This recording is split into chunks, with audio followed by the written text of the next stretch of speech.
The shortwave spectrum is a strange place at the moment. Activity, especially an increase in unidentified stations, tends to reflect current geopolitical events. So when things get a bit crazy, so do the HF bands.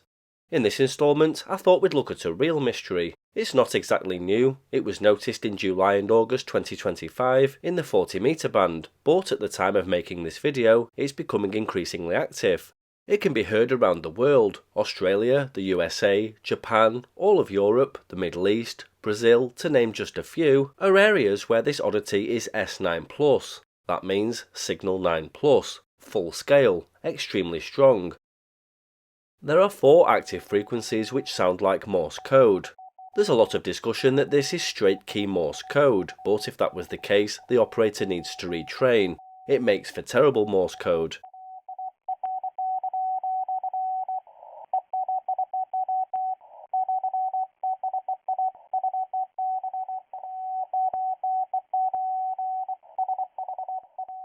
At a stretch, you could pull some Morse code characters out of the transmission by ear or by using a decoder, but this is purely coincidental. That's because it's not Morse.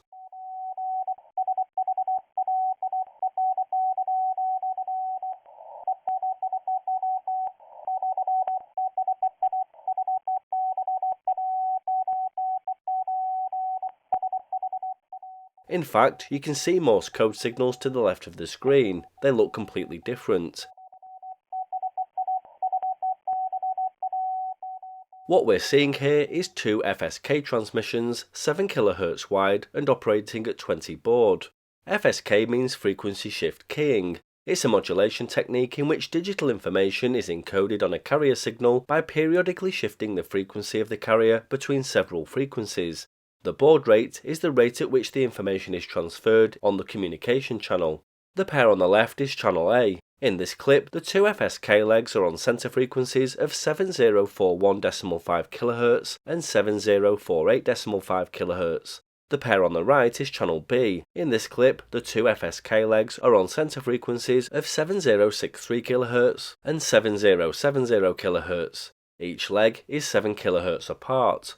The 2 channels seem to be transmitting different things, but what's interesting is that all 4 legs switch frequency by the same amount at the same time. Watch closely and you'll see all 4 legs change to 7043 kHz and 7050 kHz for channel A and 7061.5 kHz and 7068.5 kHz for channel B. The pair always seem to switch frequency by 1.5 kHz. Transmissions last hours on end, and the frequency change often occurs at the top of the hour exactly.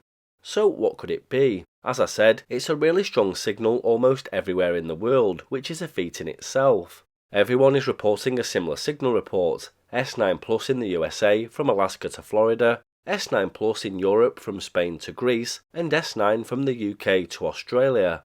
There must be some seriously high-powered transmission equipment behind this enigma. Videos like this get bombarded with the same comments as online discussions do when it comes to trying to identify these signals and more importantly their content. Run it through AI, everyone says. This system is clearly not the efforts of an amateur radio hobbyist. It's likely being operated by a military entity. The Russian intelligence agencies are big users of FSK for the delivery of messages to their operatives abroad. There's a strong rumour that these signals began originating from Western Russia last year and are now emanating from Crimea with transmitters near Sevastopol. Therefore, running these signals through AI is a fruitless exercise. I get the same suggestion when it comes to number stations, but the world's intelligence agencies don't tend to send traffic that can simply be decoded in ChatGPT. They're encrypted, which is why none of these encrypted military signals have ever been decrypted by civilians. In fact, number stations have never been decrypted, even now after 100 years of operation. The other suggestion from a lot of people is using the TDOA function on web SDRs around the world in an attempt to gain directional bearings for the signal. This is a more sensible suggestion and it can be useful, but the TDOA function isn't particularly effective with Morse code or low-speed FSK, as there aren't enough unique time references present to facilitate any adequate correlation of the received signals. Therefore, it's pretty ineffective in trying to determine the location of these signals.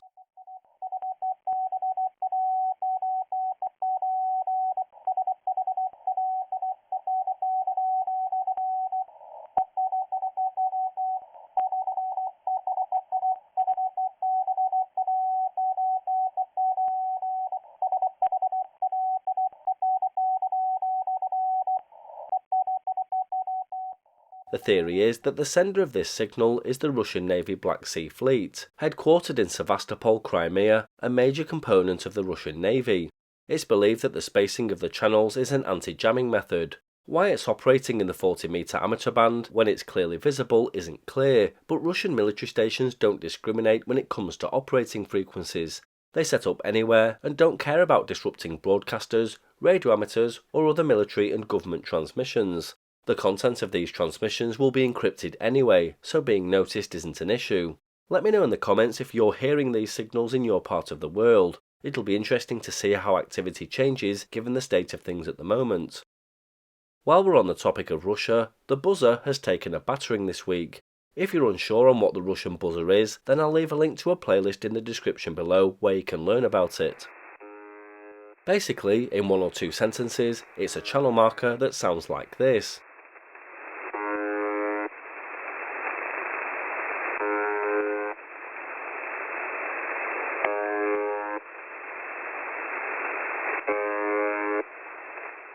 It's used to keep the frequency clear until the Russian military sends traffic. Since the Russian invasion of Ukraine in 2022, it's been the subject of regular jamming and trolling. Last night I noticed it was being jammed by an unknown signal, probably the efforts of a pirate. It was strong here in the UK and completely obliterated the buzzer on 4625 kHz. This lasted for several minutes.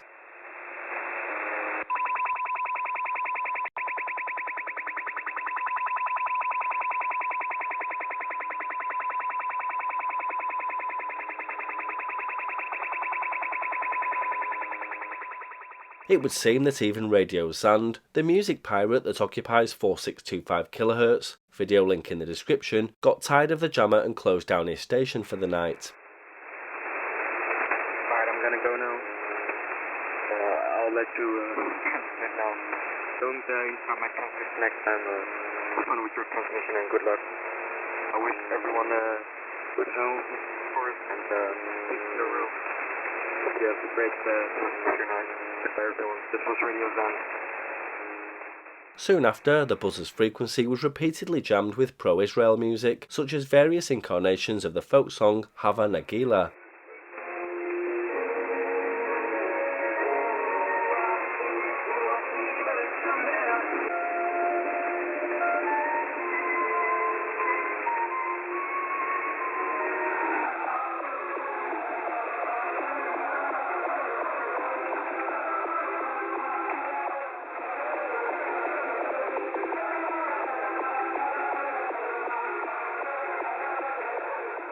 Whoever was behind the jamming also had a go at some spectrum art, where images are transmitted and shown on the waterfall.